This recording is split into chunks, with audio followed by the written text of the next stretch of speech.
Sur l'opinion, dans l'opinion, il n'y a pas de débat sur le fait que le Front National ait une compétence à s'exprimer au sujet de l'immigration. D'ailleurs, certains trouveront ça malheureux, mais en gros, 40% des Français donnent raison au Front National, ce sujet-là. Et dans certains cas, si on va chercher ça chez les commerçants, les artisans, on atteint des pics de 80%. Plus on va vers le sud et plus les idées sont acceptées par la population, plus on va dans les classes moyennes, dans le monde ouvrier. Mais là où très majoritairement les Français ne reconnaissent pas de compétences et de légitimité au Front National, c'est les sujets qui sont en tête de leurs préoccupations, c'est-à-dire le chômage et le social. Et c'est ce qui fait que le Front National est aujourd'hui contraint dans un système d'opposition et ne peut pas assumer une pratique de gouvernement. Parce que vous ne convainquez pas les Français. Moi, j'ai une analyse divergente de la vôtre. Je crois que vous êtes trop intelligents, et les uns et les autres. Vous voyez, vous essayez de trouver des explications extrêmement compliquées. L'explication, elle est très simple à votre réponse, là. C'est qu'en réalité, on n'a jamais dit d'ailleurs que l'immigration était le seul problème français. On a dit que c'était un des très grands problèmes à régler. Mais le problème de l'éducation aujourd'hui, je veux dire, elle est quand même... Non mais écoutez, elle est quand même en partie... Et voilà, c'est en partie. Mais dites l'inverse, dites aujourd'hui sur ce plateau, le problème de l'éducation nationale n'a strictement rien à voir avec l'immigration. À Saint-Cloud, il n'y a pas les mêmes problèmes que dans ma circonscription. Non mais l'éducation nationale... Il n'y a pas les mêmes problèmes dans les endroits où mes enfants sont scolarisés. A énormément de problèmes. Bon alors... Attendez, l'échec scolaire, c'est pas simplement les jeunes issus de l'immigration. C'est important de l'éducation nationale, et on le sait. Je veux dire, on le sait à l'égard des professeurs, on le sait dans la manière dont on a été incapable de protéger la laïcité et de la maintenir dans nos écoles. Tout ça, vous ne pouvez pas le nier. Donc, pourquoi ils répondent ça? Ils répondent ça parce que, pour eux, je veux dire, ce qui est visible pour les Français, c'est qu'effectivement, l'immigration est un problème important dans l'éducation nationale. Donc, quand ils ont répondu à votre question sur l'immigration, ils ont répondu à la question sur l'éducation. Sur la question et puis, je vais vous dire une chose, monsieur. Et de la protection sociale. Si le débat n'avait pas été tabou pendant 20 ans, si nous n'avions pas été obligés de forcer les portes pour qu'on parle de ce problème, eh bien, le Front National aurait peut-être eu plus de temps de parole pour développer ces autres thèmes. Mais là, nous nous sommes battus contre des gens aveugles et sourds. Dominique Régnier, est-ce que là, et je vois comment le débat se précise, se positionne, est-ce qu'on n'est pas dans dans un mouvement trouble qu'on n'arrive pas à maîtriser, où on voit qu'il y a, je dirais, effectivement, depuis 20 ans, à la fois, ça peut être logique, mais aussi avec une manière de faire qui a amené à ce que les gens aient peur, parce qu'on voit bien les chiffres, madame. Il n'y a pas d'augmentation flagrante, une invasion de notre pays par l'immigration. C'est pas vrai. Ce sont les chiffres qui le disent. La question, non, mais moi j'y crois, c'est statistique, c'est officiel. C'est officiel, ce sont des chiffres européens. La question que je vous pose, est-ce qu'on n'est pas dans un mouvement, je dirais, où il y a l'illusion de croire qu'en faisant peur, on va régler les problèmes, et où en même temps, la droite et la gauche, les partis de gouvernement, sur des questions concrètes, par exemple le chômage, par exemple des Nord-Africains. Pourquoi il y a plus de chômeurs nord-africains que d'autres? Il y a des questions concrètes. Pourquoi il y a des concentrations, etc. Des questions concrètes que les politiques, les partis de gouvernement n'ont pas réglées. Est-ce que c'est ça le fond de l'affaire, dans ce double mouvement? D'abord, moi, je rappelle très rapidement que derrière la question de l'immigration, il y a l'expression d'une trouille considérable des Français, et pas seulement des Français d'ailleurs, des Européens, qui sentent bien qu'ils vieillissent et qu'ils sont dans un monde globalisé. Donc l'immigration, c'est le mot qu'on a mis dans le sondage. Mais si on pose une question sur la globalisation, vous avez le même phénomène. C'est la trouille, c'est le rejet. Il faut vraiment avoir ça présent à l'esprit parce que ça va être présent. C'est un fait historique que personne d'ailleurs ne peut évidemment réguler. Ça, c'est de l'histoire avec un grand H. Mais le deuxième aspect, je pense qu'il y a une ambiguïté sur la lecture du sondage parce que les Français ne créditent pas le Front National d'une capacité à gouverner. Ils utilisent le vote Front National ou l'expression d'une opinion en faveur du Front National, non seulement parfois comme un outil protestataire, on l'a dit, à mon avis on l'a trop dit, mais plus que cela comme un instrument de pression sur les partis de gouvernement. Ils émettent un signal, ils font entendre quelque chose. Ils savent très bien qu'ils peuvent, par le vote, faire bugger le système, affoler tout le monde, et en particulier les élites, ce qui est assez jouissif aussi pour les électeurs. C'est 2002, hein? C'est 2002, absolument. Et donc, ils ont une rétribution réelle à voir tout le monde s'affoler, manifester et dire qu'est-ce qui se passe. Mais en même temps, pour eux, c'est une façon, parce qu'ils ne se font pas d'illusions sur la capacité de quelque parti que ce soit à régler rapidement les problèmes qui se posent depuis des années. Ils ont peut-être tort, mais ils le pensent ainsi. Ils savent aussi que ça marche comme instrument de pression. Et moi, c'est comme ça que je lis ce sondage. C'est-à-dire que sur le logement, l'emploi, la protection sociale, Pierre-Marie Vidal le disait, ils n'en attendent rien du Front National. L'immigration, c'est la spécialité du Front National. Et quand ils sont avec... dans les sondages ou dans les urnes, ça fait pression. On le voit d'ailleurs sur l'UMP et même sur la gauche. Juste un mot là-dessus. Même sur la gauche, parce que j'étais très frappé de voir pendant le référendum 2005 toute une partie de la gauche du non, ce que j'appelle la gauche du non, qui a largement fait campagne sur le thème de la xénophobie ou du rejet, disons, de l'étranger, le plombier polonais qui a été inventé par Philippe de Villiers et repris par toute la gauche du non, et je passe sur d'autres formules fameuses sur les Lituaniens par le sénateur Mélenchon. Eh bien, ils ont travaillé le même terreau, ils se sont aperçus aussi que ça marchait quand même, et c'est assez frappant de voir que tout ça, ce sont des incitations qui sont venues de 2002. C'est-à-dire que comment renouer avec la gauche populaire? Parce que la gauche populaire, c'est comme la droite, c'est pareil. Hein. La droite a perdu le peuple, tout à l'heure vous le disiez, la gauche a perdu le peuple, on l'a vu en 2002. Comment on renoue? Eh bien on croit, mais c'est une folie, qu'on peut le faire en acceptant les signaux émis par cet électorat populaire qui est le Front National, disons, un instrument. Alors là, je m'adresse aux deux députés UMP et PS. Est-ce qu'il a raison, Dominique Régnier, de pointer le doigt sur vos faiblesses, je dirais politiques, sur ce dossier? Est-ce qu'il a raison? Il pointe des faiblesses. Évidemment que ce que nous reprochent nos concitoyens, c'est qu'à l'époque de la mondialisation, nous avons les plus grandes difficultés à les protéger. C'est-à-dire à développer des politiques économiques et sociales qui soient capables de faire remonter l'ascenseur social, qui soient capables de les protéger, qui soient capables d'avoir une promotion, qui soient capables de les représenter, etc. Et que tous les systèmes mis en place jusqu'à présent, toutes les grilles de lecture ont volé en éclats face à ce phénomène qui est celui de la mondialisation ou de la globalisation. Et donc, à partir de là, évidemment, ils utilisent le Front National. D'ailleurs, Jean-Marie Le Pen, dans la dernière campagne présidentielle, n'a pas accentué son discours sur la question de l'immigration. Il l'a même mis de côté et il a simplement dit « utilisez-moi ». Parce qu'il avait vu le résultat, par exemple, qu'un autre homme politique avait eu, Jean-Pierre Chevènement, qui voulait faire turbuler le système. Donc le problème, c'est qu'il y a à travers cela un mouvement de protestation ou d'appel ou d'interpellation par rapport je vais terminer là-dessus, d'interpellation par rapport à l'ensemble de la représentation politique, pas simplement un camp ou un autre. Mais le problème qui est posé, c'est est-ce que on prend ce qui est dit dans le sondage, l'immigration, comme un symptôme ou comme une demande réelle? La droite a sa réponse. Il faut aller sur les thèmes du Front National pour essayer de constituer un espèce de bloc électoral des droites. Nicolas Sarkozy est en train de le réussir. La gauche a une autre explication. C'est qu'on ne répondra pas à la misère qui existe dans ce pays en posant le seul problème de l'immigration. Il y a une question sociale et il y a la nécessité d'un nouveau compromis dans notre pays. Aussi. Éric Raoult, simplement une démarche électoraliste, la démarche de Sarkozy, de l'UMP aujourd'hui ou autre chose? Et par rapport à ce qu'a dit aussi Dominique Régnier. Écoutez, d'abord au niveau électoraliste, je serais tenté de dire à Jean-Christophe Cambadélis que Lionel Jospin est devenu Premier ministre.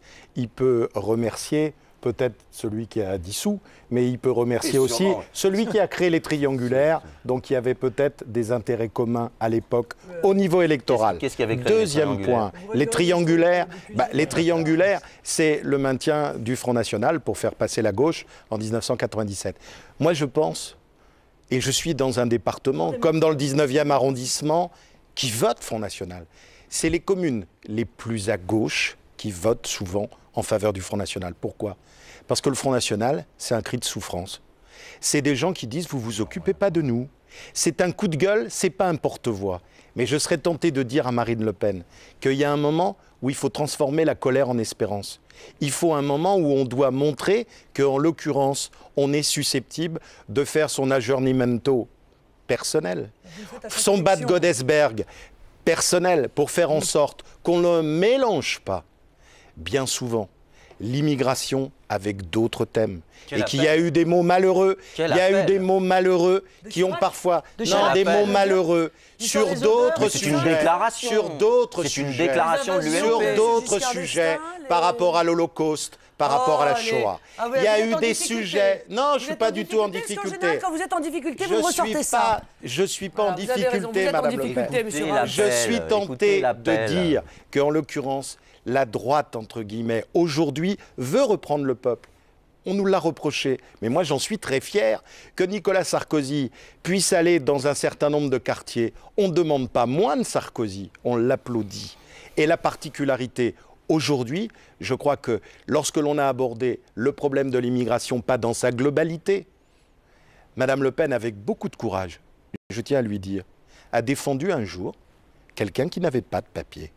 Elle sait, plein de fois, elle sait bien comme avocate, comme je le sais comme députée, qu'on peut demander des choses à la tribune de l'Assemblée. Mais il n'y a pas d'un côté les sans-pitié et de l'autre les sans-papiers. Quand on peut trouver une solution à une famille, on essaie de trouver une solution. Et donc, en l'occurrence, le Front National doit voir que l'immigration doit être abordée aussi avec sévérité, mais avec humanité. Changer, et le regard des Français changera aussi à votre égard. Donc l'humanité, vous croyez que c'est d'aller faire ses courses sur le grand marché de l'humain? Non, j'ai pas dit ça. C'est l'immigration. Mais j'ai pas dit ça. Alors, attendez, excusez-moi. Sur l'analyse qui a été donnée, Madame Le Pen, excusez-moi. C'est très important. On avance dans l'émission. Attendez, vous allez revenir, je vais vous donner la parole. On va passer à la troisième question, et vous reviendrez là-dessus. La troisième question, effectivement, Pierre-Marie Vidal, c'est de savoir aujourd'hui quel est l'homme ou la femme qui, pour l'extrême droite, est le plus représentatif. Alors, qu'est-ce que disent les Français sur ce sondage? Alors, on demande aux Français, et pas aux sympathisants d'extrême droite, mais à tous les Français, qui est-ce qu'ils considèrent parmi les leaders de l'extrême droite comme les plus représentatifs. Alors arrive en tête Jean-Marie Le Pen avec 48%, une petite baisse par rapport à son score de popularité de 2002. Cela dit, en dépit de les interrogations au sujet de sa succession, en dépit également de son âge, sa légitimité est parfaitement confirmée. Arrive en deuxième position Philippe de Villiers qui, lui, gagne en reconnaissance de la part de l'ensemble des Français, je le rappelle bien. Et là, effectivement, Philippe de Villiers fait mieux que Jean-Marie Le Pen dans certaines couches de la population, notamment les gens de plus de 65 ans, les sympathisants de droite modérée, ceux qui seraient presque à la limite de l'UMP. Et puis, on en a parlé à l'instant, Dominique Régnier parlait des nonistes, des gens qui ont voté non au projet de référendum. Eh bien, Jean-Marie Le Pen, Philippe de Villiers fait un score très élevé chez les nonistes de droite, très important. Arrive en troisième position Marine Le Pen avec 19% de reconnaissance de la part des Français. Et très très loin derrière, on voit Bruno Maigret évacué du hit parade en quelque sorte, et Bruno Gollnisch qui, à l'échelon national, n'a aucune visibilité. Alors, Marine Le Pen, on le voit, effectivement, votre père fait un très bon score, il demeure un peu leader. Vous arrivez en troisième position et M. Gollnisch, qui est un des dirigeants importants du Front National, est là, en tout cas dans le sondage, pas dans le parti, dans votre parti, est un peu laminé. Comment vous percevez l'arrivée de Philippe de Villiers? Est-ce que ce n'est pas un gêneur de plus sur votre terrain, puisque vous reprochez à Nicolas Sarkozy de venir un peu chasser sur le vôtre? Et je vais vous dire une chose, je trouve que cette question n'a strictement aucun intérêt. Celle-là. Pas la vôtre. Celle-là. Mais aucun intérêt. Non, mais ma question, là, je vous pose une question. D'abord, ça ne veut rien dire. Qui représente aujourd'hui le mieux l'extrême droite en France. Ça peut être négatif, ça peut être positif. Moi d'abord, je renie ce terme d'extrême droite. Et je pense que c'est commettre une erreur majeure d'analyse que de continuer à parler du Front National en disant l'extrême droite. Vous le faites, madame. L'extrême droite, vous le faites. Pas votre père automatiquement. L'extrême droite, ça représente 1 à 2% historiquement en France depuis toujours. Le Front National n'est plus un parti d'extrême droite depuis de nombreuses années. Or, ça entraîne chez vous, à mon avis, des erreurs d'analyse en cascade. Parce que c'est un grand parti populaire. Ça n'est plus un parti d'extrême droite. Donc, à partir du moment où vous dites... oui, alors le Front National, ce parti d'extrême droite qui est dangereux, etc., vous vous trompez. L'analyse qui a été faite tout à l'heure, avec tout le respect que je vous dois, est à mon avis une erreur. Il n'y a plus de vote protestataire. C'est fini, ça. C'est un vote d'adhésion, le vote Front National. C'est si vrai d'ailleurs qu'à chaque présidentielle, ça monte. 14,5, 15,5, 16,5. Et vous allez avoir des surprises si vous ne comprenez pas ça. En même temps, vous discutez d'espèces de cuisine politicienne dont tout le monde se moque. La situation des Français est catastrophique. Voilà, vous comprenez ça? Catastrophique. Notre pays est au bord de la ruine. Et vous en êtes les responsables. On ne peut pas appauvrir les Français. On ne peut pas les mettre en danger et sans en payer un jour ou l'autre les conséquences. Vous n'avez pas le droit de mettre ce peuple en danger. Vous n'avez pas le droit de l'appauvrir et vous l'avez appauvri pendant des années. Et aujourd'hui, il va vous envoyer dans les choux. Parce que vos solutions que vous avez appliquées ont toujours été nulles. Vous avez pas mal appauvri quelques municipalités que vous avez dirigées. Il faut quand même pas se laisser insulter comme ça sur un plateau. Les résultats sont nuls. Tous les voyants sont Qu'est-ce que vous avez fait de Toulon? Le chômage est banqueroute au maximum. totale. Qu'est-ce que vous avez fait de l'ensemble des municipalités que vous avez dirigées? Il n'y a plus de police, il n'y a plus de justice, il n'y a plus d'éducation nationale, il n'y a plus de protection sociale. Vous ne pourrez pas payer les retraites. Voilà la situation de la France. Monsieur Cambadélis, alors si vous pensez que les Français s'en sont encore à donner des coups de menton pour faire savoir à la droite ou à la gauche qu'ils en ont marre de cette situation, vous n'êtes pas au niveau de ce que ressentent les Français et vous allez avoir de grosses surprises. Permettez-moi de vous Monsieur dire. Cambadélis, une réaction à cette critique un peu raide qui est arrivée. Sincère peut-être, mais raide. Allez-y. Écoutez, que les Français soient en colère vu la situation dans laquelle ils sont, qu'ils soient angoissés par rapport aux perspectives qui sont ouvertes. Nous le savons, nous sommes dans l'opposition et nous combattons. Mais nous ne faisons pas que combattre, nous faisons des propositions. Et quand nous gérons des collectivités locales, je crois que la situation s'améliore. Ce n'est pas le cas du Front National. Sur toutes les municipalités qu'ils ont gérées, partout, à part une, et d'ailleurs il est parti, il n'est plus au Front National, il est avec De Villiers.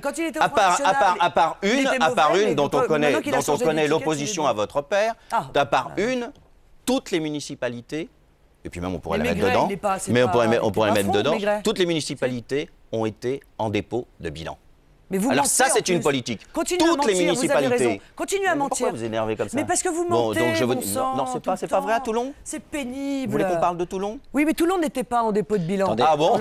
Bien sûr. Éric Raoult. Mais continuez, c'est pas Éric Raoult, effectivement, le pays. Puis on ne va pas parler ici de Clearstream et des affaires, etc.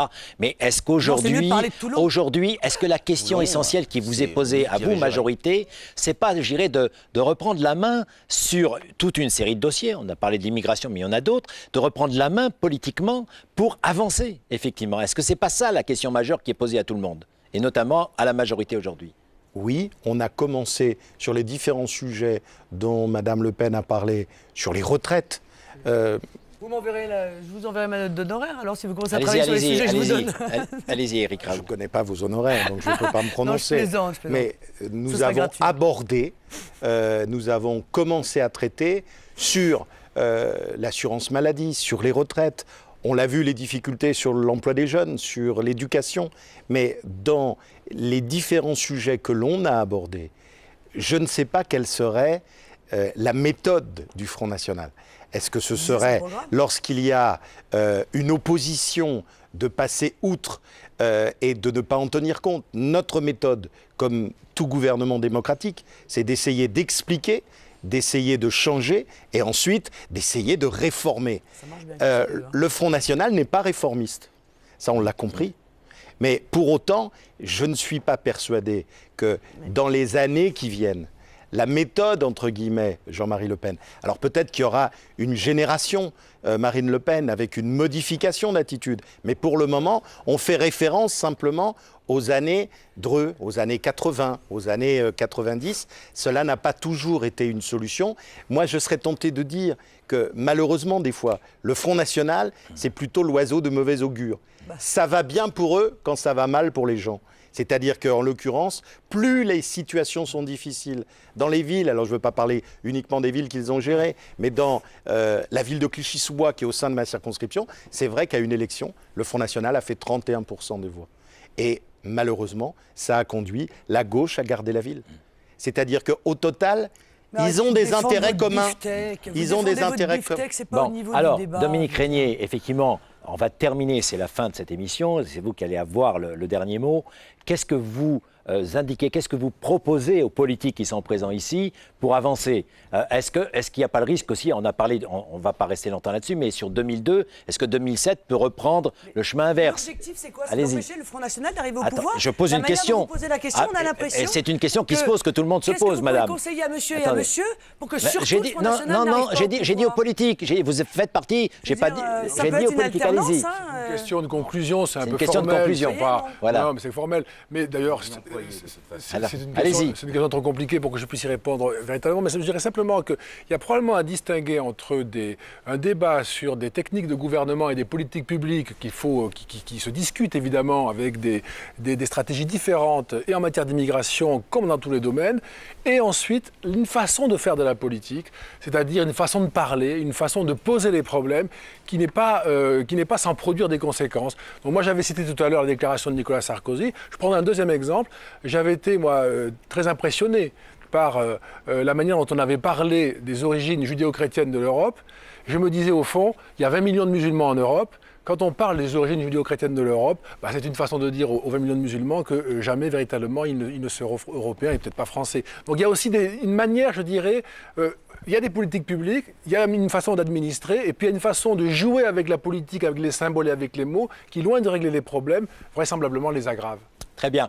Eh bien, écoutez, cette émission arrive à son terme. Merci à chacun d'avoir apporté son éclairage et d'avoir commenté ce sondage IFOP Acteur Public LCP Assemblée Nationale. Je vous convie par ailleurs à lire le dernier numéro de la revue Acteur Public, où vous pourrez découvrir les analyses d'autres spécialistes de l'extrême droite ou de la droite nationale, puisque vous voyez, je fais attention à ce que vous dites.